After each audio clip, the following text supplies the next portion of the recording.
Good evening. Thanks for joining us. Newly released body cam footage is at the center of testimony today on day 3 of the murder trial for 16-year-old Parise Larry Jr. Larry, who was just 14 at the time, facing more than a dozen charges, including first-degree intentional homicide and the death of 20-year-old Tatiana Zek in May of 2023.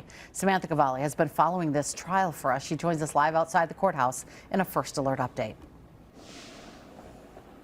Right, Cammie, it was another emotional day here at the Fond du Lac County Courthouse, and court actually just adjourning less than 15 minutes ago. The body camera footage that was played out in court showing several deputies going around Tyson Middle School, which is just less than a half-mile away from the actual scene of the crime, going around there trying to find this murder weapon and other weapons used from the shooting. And it was actually a tip submitted to 911 dispatch, which led them on their way over to the middle school. We're going to take a look at that footage right now that you're going to be seeing at home.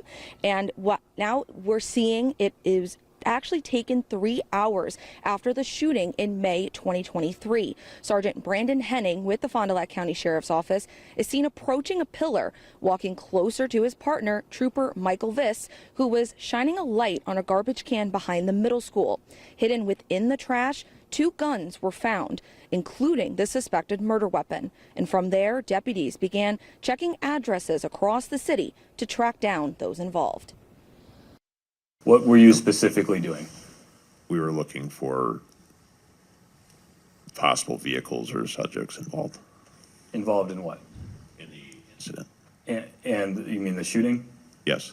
And did you find anything related to that through those checks of those addresses and areas? No. And Cammie and Chris, if you remember from that May 2023 shooting, the suspects actually fled the scene that night.